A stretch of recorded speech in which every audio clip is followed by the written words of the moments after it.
Hey everyone, my name is Max, and this is the My Generation podcast.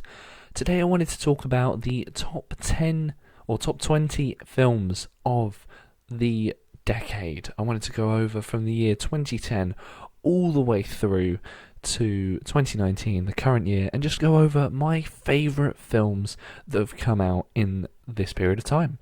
I wanted to first, before I get into my top 20 though, go over the honourable mentions because I saw so many movies over the past sort of 10 years, and there have been some amazing ones that I have to share more with you about. I can't let some of the movies that aren't going to quite make this list go unnoticed.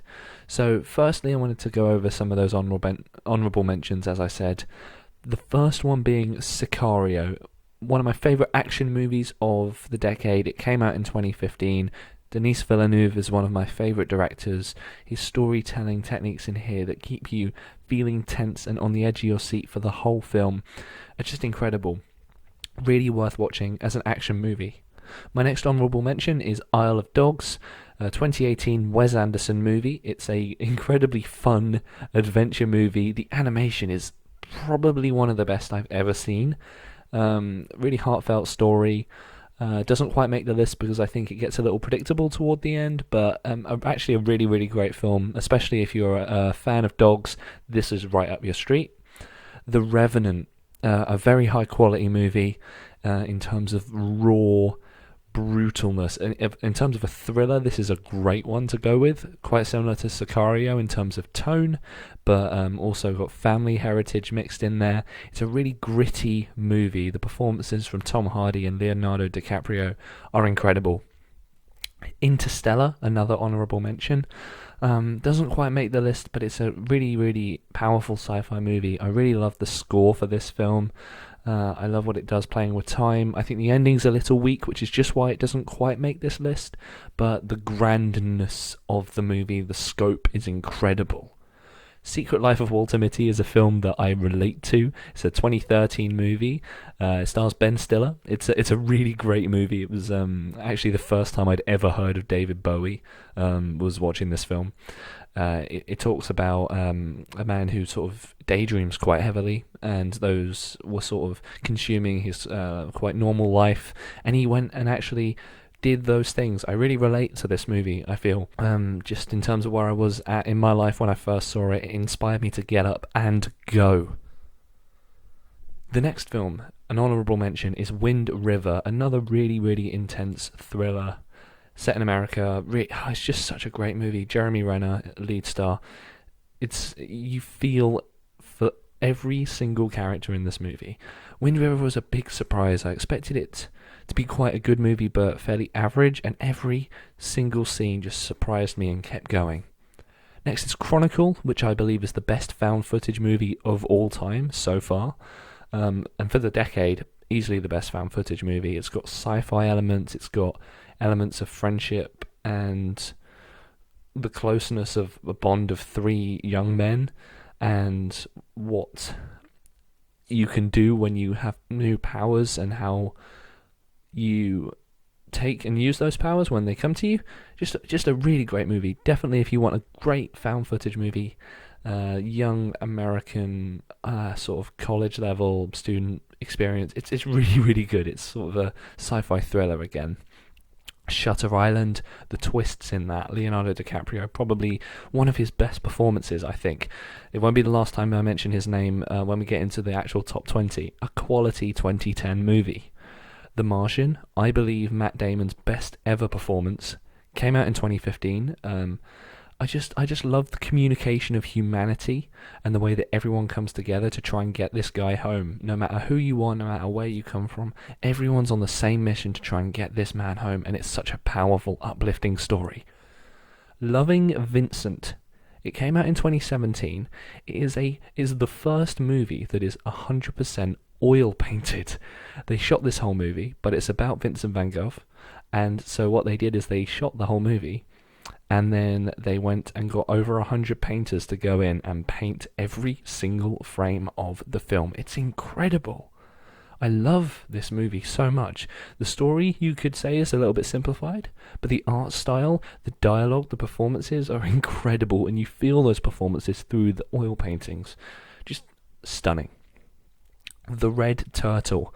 It's an animated movie. It's very subtle, very nuanced, very quiet movie. There's hardly any dialogue at all. It's very peaceful. It's about a person being stranded on an island. It's very allegorical. It doesn't really give you any answers. It's quite a calm movie. If you want a relaxing, thinking movie, this is a good one for you from 2017. A French animation I saw, and this won't be the last time I mention French animation, is April in the Extraordinary World.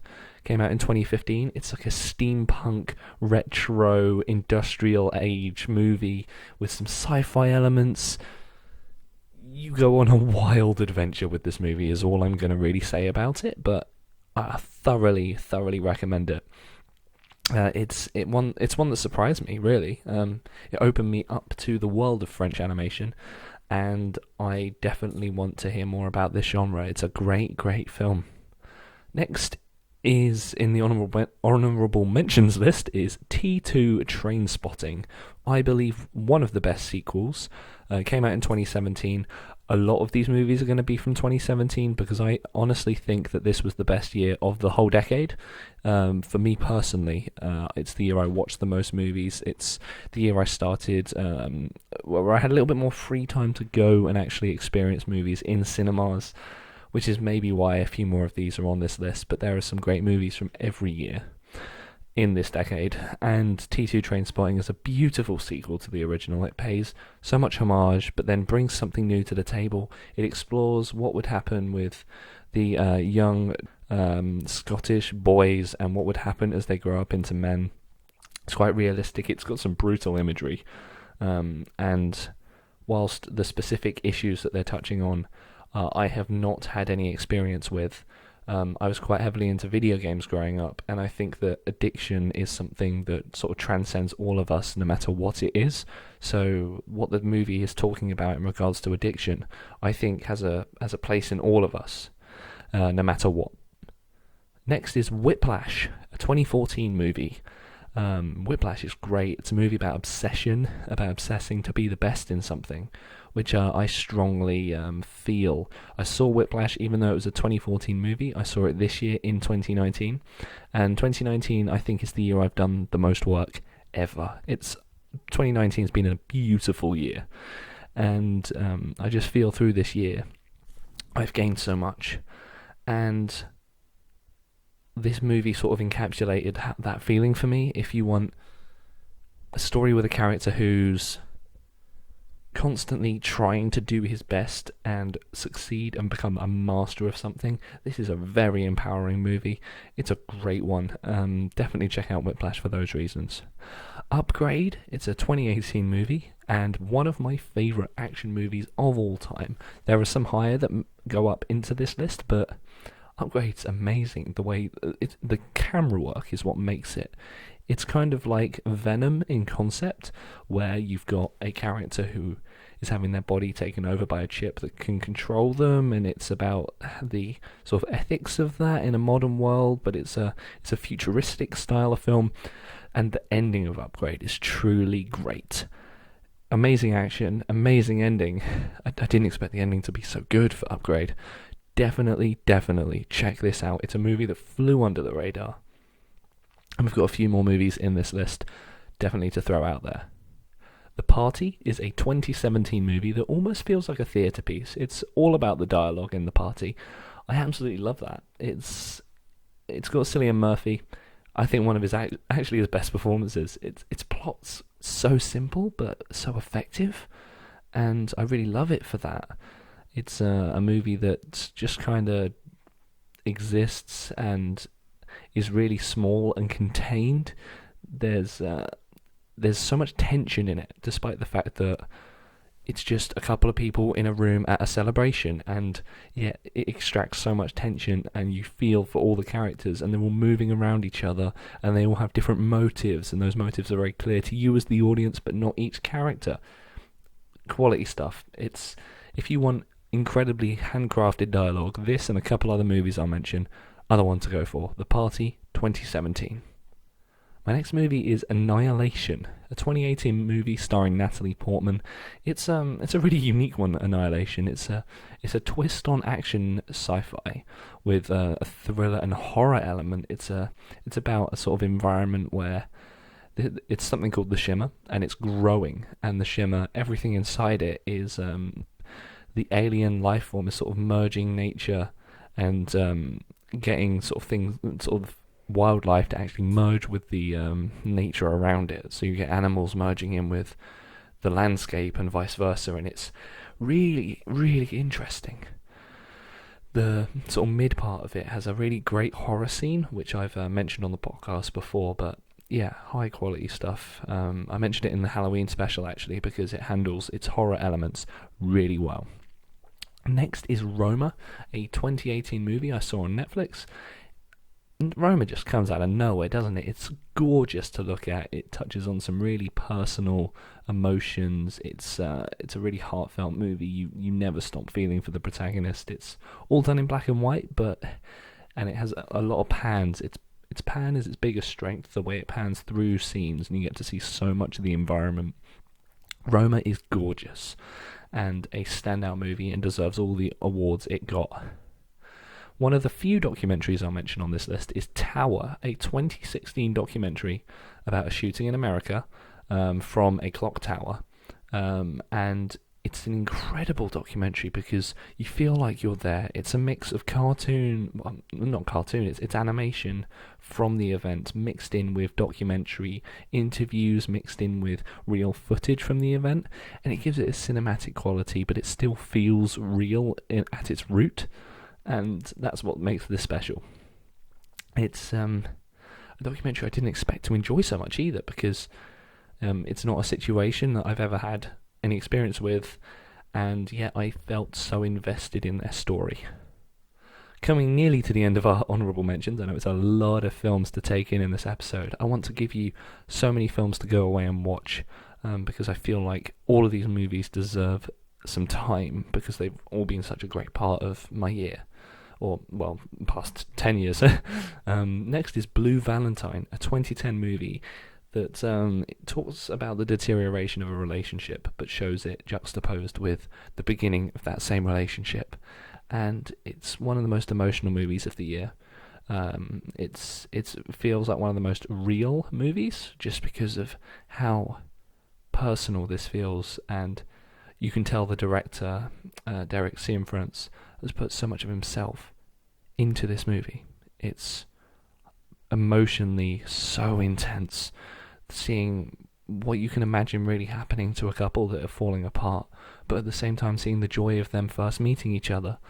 It's you're so conflicted emotionally, and they never show one person as being worse than the other. There's a bit of an imbalance at points, and then it brings it round, and you're sort of left to think about what are the morals of this, and you watch the guy struggle quite a lot through this, and it's a very, very intense movie to watch.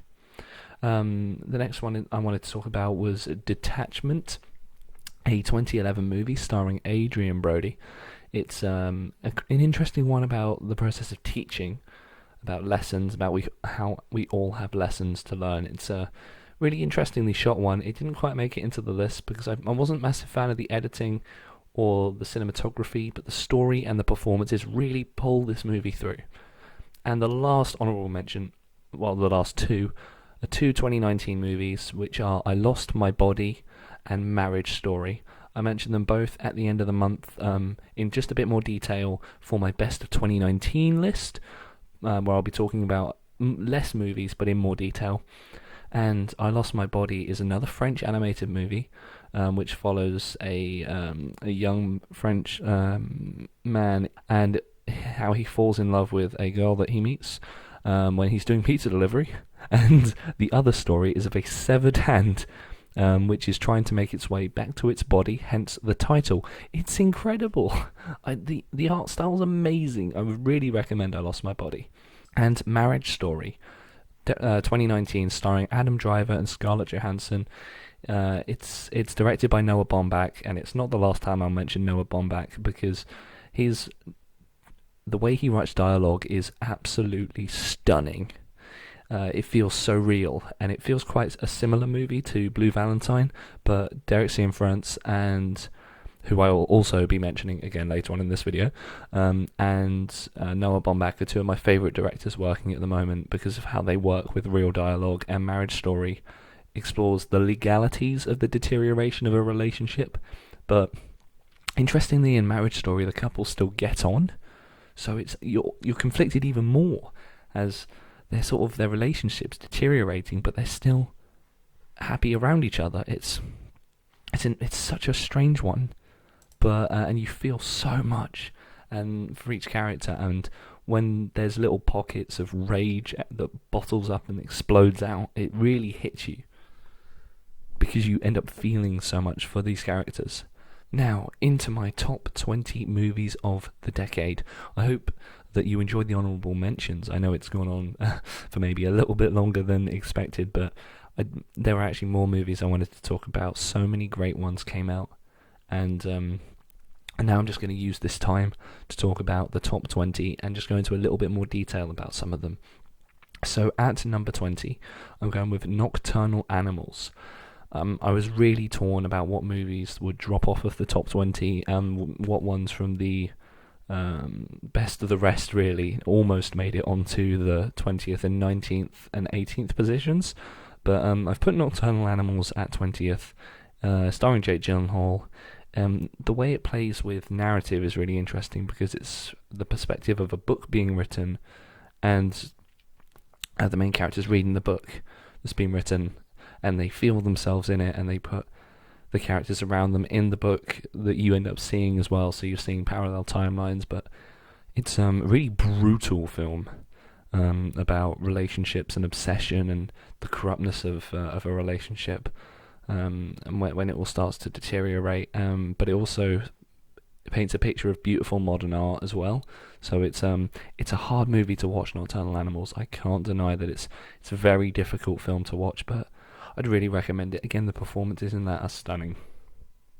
Next up is at 19, Dunkirk by Christopher Nolan, a polarising movie because of its lack of character development and its interesting use of time. I personally quite enjoyed it. It always felt quite intense. It always felt like it was a moving picture. I felt like I was moving from moment to moment, always feeling for the characters. One thing I'll say about the film, the sound design is absolutely gorgeous. I saw this 3 times in the cinemas because I was overwhelmed by the sound of the Messerschmitt's planes coming overhead when the German bombers were dropping bombs on the beaches. It was just incredible. You felt like you were there on the beach with them. Cinematography paints a beautiful picture. Every frame is a painting. Dunkirk is one of those films that will polarise people because it doesn't have a necessary, besides just trying to survive, there's not much of a plot, and there's no character development really. All of these people you just follow in a difficult situation, but you still feel there with them, which is why I really like it. Number 18 is Your Name, the only Japanese movie in this list. It's, again, animation. Your Name was a complete surprise package.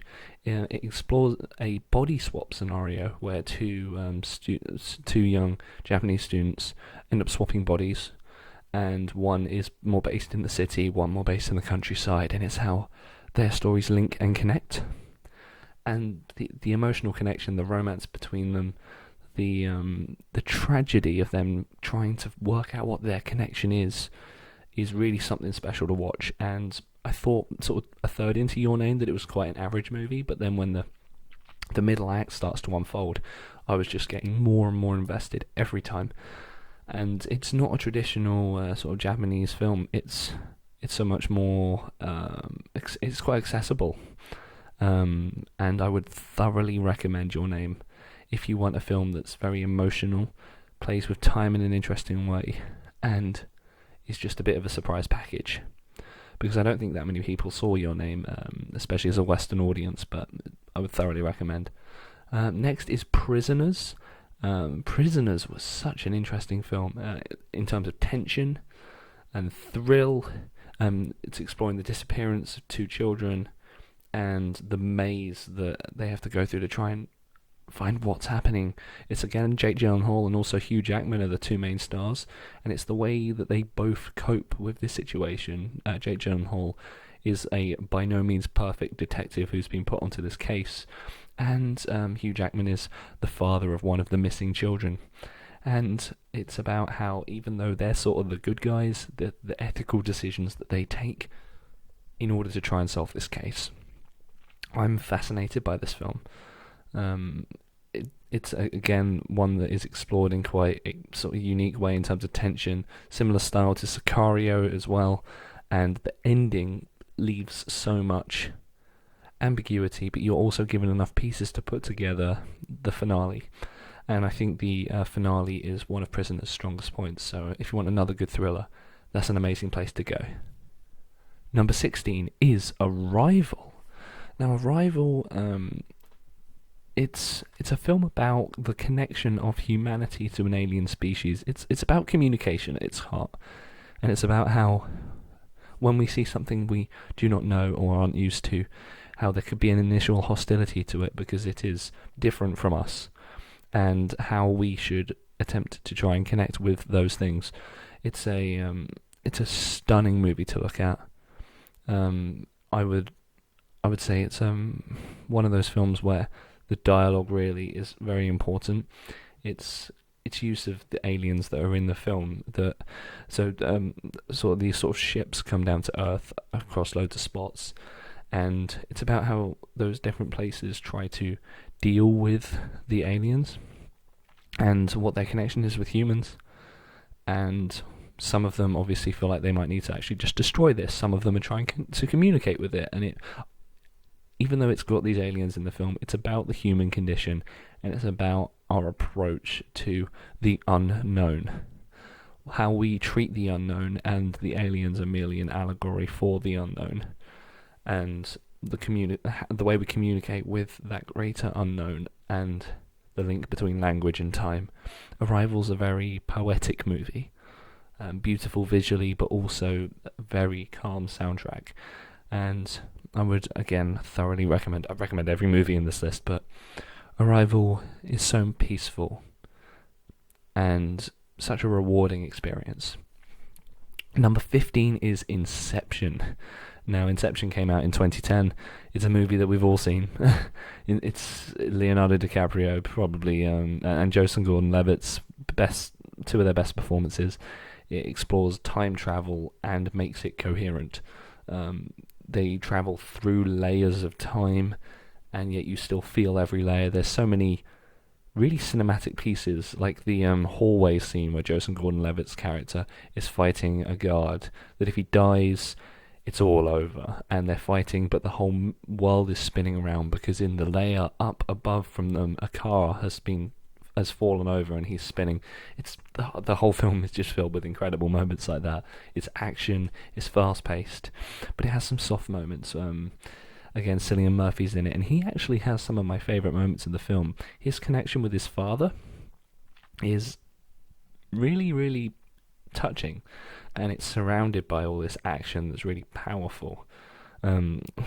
It's sci-fi, but it's also got Leonardo DiCaprio's character who's got connections with his wife, and it's about unearthing your insecurities within yourself for the betterment of the people around you too. Inception's a movie that I think a lot of people saw, but I really hope you enjoyed it if you have seen Inception, because it's a high quality movie to me. Next, at number 14, we have Moonlight, with some of the best acting of the decade. Moonlight's stunning to look at, a beautiful movie, a very touching and telling topic. The issues it talks about are very powerful. The way the characters interact with each other are very emotional, and the way it goes through time, you explore the same character in different periods of his life, is strong. It's each character, you feel the difference between him as he's growing older, and just how it feels and how it looks. It's so touching and emotional. Every line of dialogue feels real. Some of the most real, I believe, in this. And films can be slightly cartoon in their dialogue to achieve what they need to. For example, Inception's dialogue is not as realistic as Moonlight. They're not going for the same thing. Similar with Nocturnal Animals, none of these are going for the same style, but Moonlight feels grounded in reality. The camera work is probably some of the most stunning parts, which ties very nicely into number 13, La La Land. Both these movies coming out around the same time. La La Land, I think, is also stunning visually. I love the music. It just fills me with energy. La La Land does. Obviously, it's got Emma Stone, Ryan Gosling, some of their best stuff. I love the dance sequences. I love the pictures it paints of where they live, where they interact, what it does with their relationship. I felt obviously very mixed opinions about La La Land, but I'm fully behind it. I was sold on watching this from the trailer alone because it's just every single shot is stunning. The choreography is some of the best stuff. The opening number, choreography, glorious. If you're a fan of musicals, I recommend La La Land endlessly. If you're a fan of the combination of musicals with everything that makes the cinematic medium beautiful, that's the film for you from this decade. Number 12 is a very, very different movie. It's Avengers Infinity War, and it's the only comic book / big movie I'm going to really mention, but I have to mention it because I'm a big Marvel fan, and what Avengers Infinity War did was revolutionary. It didn't try to hold hands of people who don't necessarily follow their Marvel Cinematic Universe. It was like, if you're on this journey with us, we're going to go steamrollering through, because Avengers Infinity War just goes and goes. It's a film that understands that you know a lot about these characters and then puts them through a gigantic third act. Its villain is the best part of the film, yet there's like so many heroes you also follow. The villain is complex, you understand his motives, he feels like a real threat. This is one of the movies where if you're going to have a bad guy, they need to feel threatening, and this villain is not only very easy to identify with, but he's also threatening. The set pieces are amazing, the graphics, the visual effects are perfect. I love the third act of Infinity War, even though a lot of the movie actually feels like a third act. It's really great stuff. Infinity War. I was genuinely surprised by how good it was, and it opened up the door for Avengers Endgame to close off the 3 phases of Marvel movies in such a beautiful fashion. But Infinity War had to be nearly perfect, and I believe it was. Every character got a moment to shine. Maybe a couple didn't, but then in Endgame they got their moments as well. And it feels fast, it feels urgent, and the villain, as I said, feels threatening. There's a couple of moments that sort of stop me from being able to push this film high up the list, but it's up there for me. The next movie I wanted to talk about was Birdman, or The Unexpected Virtue of Ignorance. This movie I loved for its dialogue. Again, I'm a theatre person myself, and it explores a theatre director played by Michael Keaton. Again, it's also starring Emma Stone, and this was my first time seeing Edward Norton and Zach Galifianakis. It's a 2014 movie, all of them are stunning, and it's the way it communicates the struggle of someone letting go of a character. So Michael Keaton is the protagonist. He is haunted by the character of Birdman, which he played in his previous life, but now he's a theatre director and trying to shake that old stigma.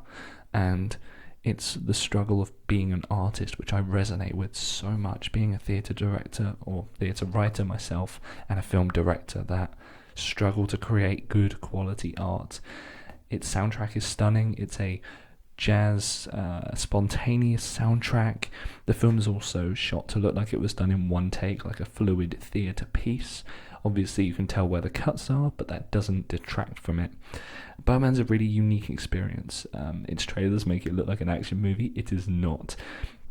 If you are a artist of any sort, Birdman's a movie for you. Number 10 is The Meyerowitz Stories, starring Adam Sandler, Ben Stiller, and it's directed by Noah Baumbach. I love this film. It's like similarly with Marriage Story. I'm a massive fan with how it treats dialogue, how you really feel the sibling relationship. I've got a sister myself. I felt the connection that these siblings had. The family dynamic is well explored. It's comedic at times, but also it knows when to be very soft and emotional. The connection between Adam Sandler and Ben Stiller is the best part of the film for me. But the film walks through so many pieces. It feels like a dance at times. But probably out of every movie on this list, easily the most realistic dialogue. And we go from that in number 10 to number 9, which has the most stylized dialogue of the year. It's The Lobster, directed by Yorgos Lanthimos and starring Colin Farrell. It's a very, very interesting movie, The Lobster. The concept is that when you, if you're not in a relationship, you get taken to a sort of a hotel where everyone else there is also single, but if you don't get a partner within a certain time frame, you are turned into an animal of your choice. A very interesting concept for a film. The dialogue is also very stilted deliberately, very stylized, but it really, really works. It's such a funny movie, and the ending is so intense. It changes so much throughout the film as well. You feel like you know where it's going. It changes direction again, and it also starts Rachel Weisz, and she's amazing in the movie. This is my favourite performance I've seen from her since The Fountain, which is a movie that didn't come out this decade, but is one of my favourites of all time. I'll always try and mention it where I can. But now going on to number 8. This is The Place Beyond the Pines, a 2012 movie starring Bradley Cooper and Ryan Gosling. This is also a Derek Cianfrance movie, so the same director who did Blue Valentine. I recommend The Place Beyond the Pines because of its use of act structure.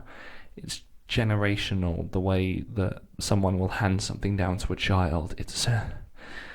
This movie floored me, genuinely.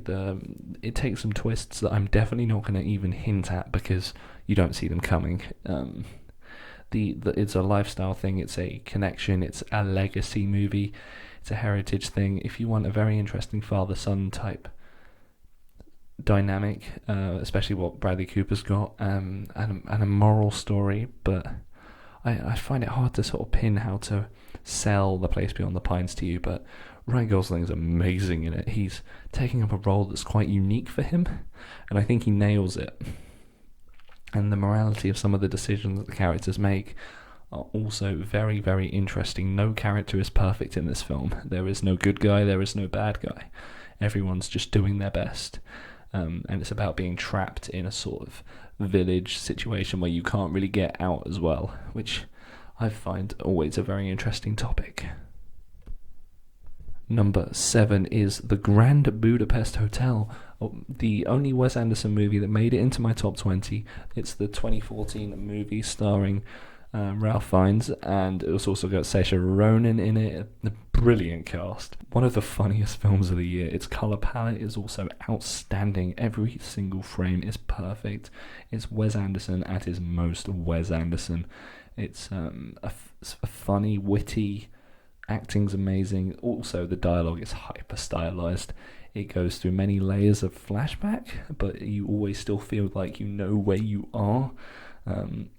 That's why I'd recommend The Grand Budapest Hotel. Watched it with my family and they all loved it. If you want a very funny movie that's stylized and just a colourful adventure, then that's your movie. Number 6 is 3 Billboards Outside Ebbing, Missouri. Another movie that's just so much fun, but also really serious. So, because it's if I just explain its plot details to you, it comes across as quite an intense film because it's about the death of a child and how the mother copes with that death. But it's the way that it's told that Martin McDonagh, the director, and Frances McDormand, the lead actress, it just feels funny, but in a tragic way. It's easily, honestly, one of the funniest films of the year, and the character arc that Sam Rockwell's character takes is extremely complex, One of the most complex I think I've seen in the whole decade, with what they do with quite a really bad character at the start in terms of the things he does. He's a well-written character, but he's a bad person, and the things he does throughout the film that sort of push his character on are so interesting. Every character is driving forward, and this movie purely surprised me. It was so much fun to watch, and I've rewatched it 4 times now. It's a roller coaster. You get some of the most emotional moments, you get action, you get fights, you get comedy. If you want a movie that's got basically a little bit of everything, it's Three Billboards Outside Ebbing, Missouri. Now, if you want your neon sci-fi, well, not sci-fi, if you want your neon noir sort of action romance movie, number 5, it's Drive, 2011, starring Ryan Gosling and directed by Nicholas Winding Refn. Drive is just an emotional sort of car chase movie, but it's about sort of being tied up in a life that you don't want to lead and trying to escape that life, but told in such a powerful way. The music I love in Drive, and the relationship the driver forms. He's a nameless driver. It's about an introvert and him being stuck in a situation he doesn't want to be in, but how he just wants to help people, and how he helps Oscar Isaac's character is really interesting.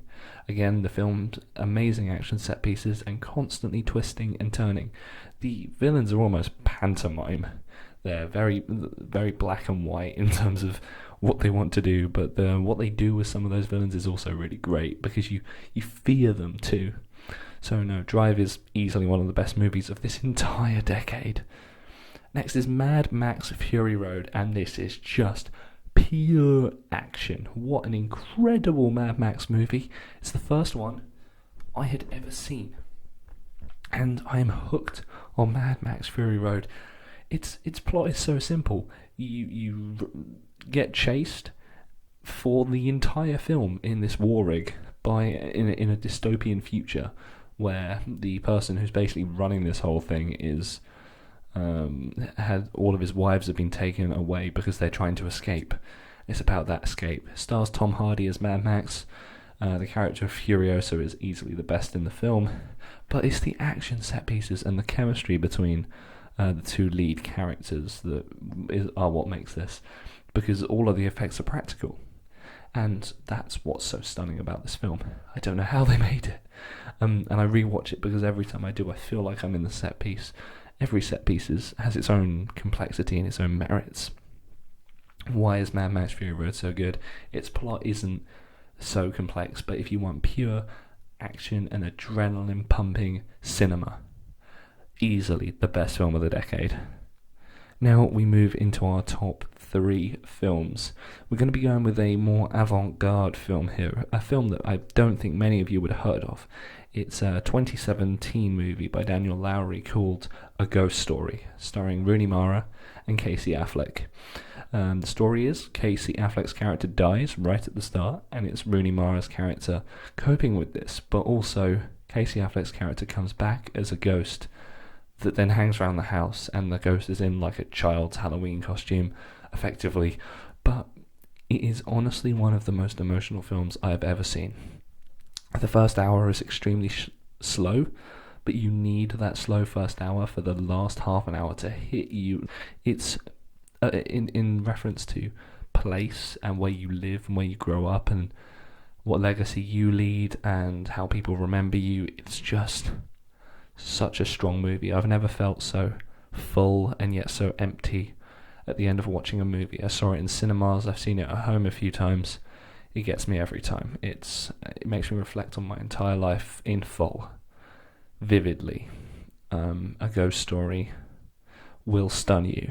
It takes its time to grow on you, and if you don't make it through the sort of first 20 or 30 minutes, you are missing out on something truly spectacular, because the ghost conveys so much emotion with so little. The twists it takes are amazing. The last 20 minutes of it are some of my favourite bits of cinema ever. Watch A Ghost Story. It will surprise you in ways that you would never think film could, and make you open up about questions within yourself that you never thought you'd ask. That's why I love it. It asks life's biggest questions in the most tragic way, but watch A Ghost Story. Number 2 is my favourite romance of all time. It's Her by Spike Jonze, starring Joaquin Phoenix.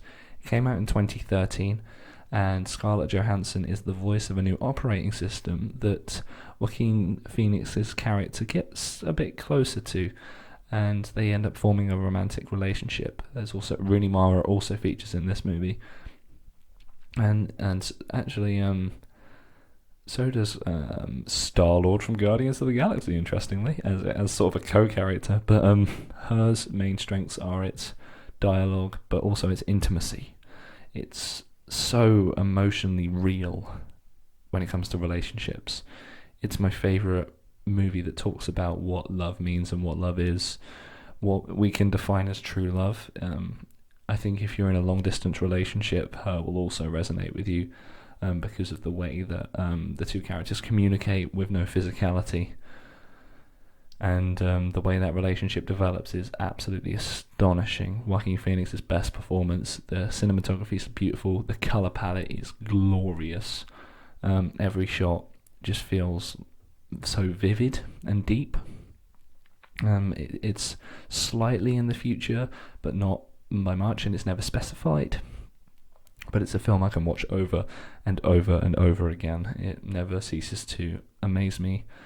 You feel floored every time anything happens to Joaquin Phoenix's character. And he's just stunning.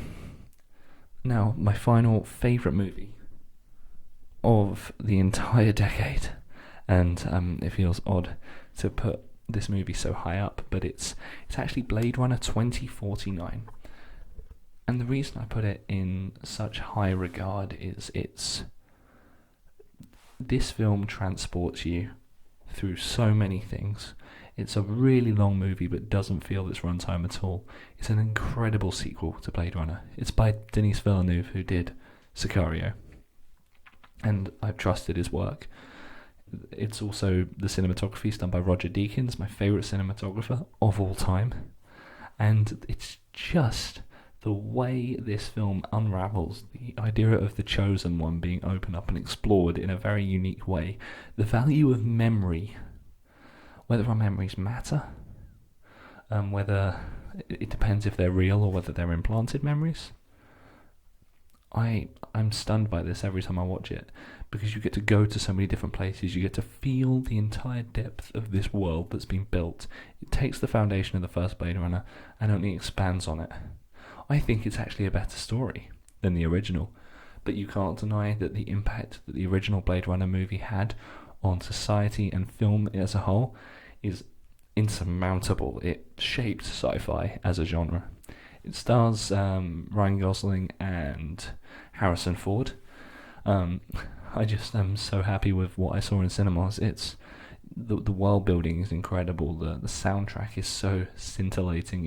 It buries you in the environment that you're in, and it's hard sometimes to believe how deep and complex this world building is. You are always from Kay's perspective as well. That's the lead character played by Ryan Gosling, and where his struggles are at, he begins to think that he's the chosen one, the person who is both half replicant and half human, and then you sort of feel that with him, but also his connection with Joy, who is a sort of like an AI that he has a romance with. It's a little bit of her in it as well. I find that quite interesting as a sort of subject for romance, and the ending is beautiful. Again, another movie that doesn't hold your hand, but it's got everything. It's got action in a sort of sci-fi setting. It explores so many things. It's not got so much comedic value, but it's a very intense movie. And easily my movie of the whole decade is Blade Runner 2049, and I don't think enough people saw it, which is such a shame. So if you can try and find the DVD, or if it's on streaming services, give it your time. It's really worth it. Thank you so much for taking the time to listen to this summary of my films of the decade. Just a word of warning, The Lighthouse hasn't come out yet in the UK where I'm recording this, so that movie may have featured in here, Who knows? Maybe I'll have to put a little update on here if I've seen The Lighthouse and it would have somehow made it into this, because just from the way the reviews are going and the trailers that I'm seeing, it's looking like a class candidate, but I can't talk at the moment because I have not seen the movie. I love talking about films, as you can tell. Mentioned quite a few here, so if you've sort of gained any inspiration to watch a movie from this, I'm glad you have. Thank you for joining me for this roller coaster of an episode of the My Generation podcast. I hope you all had an amazing festive period and a great New Year's time as well. So much amazing new content coming up on the My Generation podcast through 2020.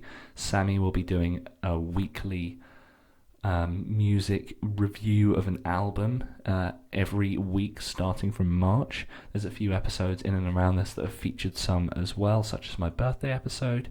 We've got Alara and James from the Canterbury Christchurch University Drama Society joining us in 2020. We are featuring a musical artist with cinematographers, actors, game designers, you name it, we're featuring it on the My Generation podcast, local here in Kent in 2020. Thank you all so much for listening to this very long episode of the My Generation podcast. 20 films of the decade plus honourable mentions.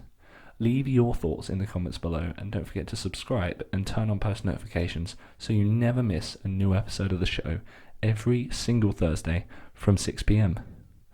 I've been Max Barrett. Thank you so much for listening. Have a great rest of your day and we'll see you next time for the next episode of the My Generation podcast.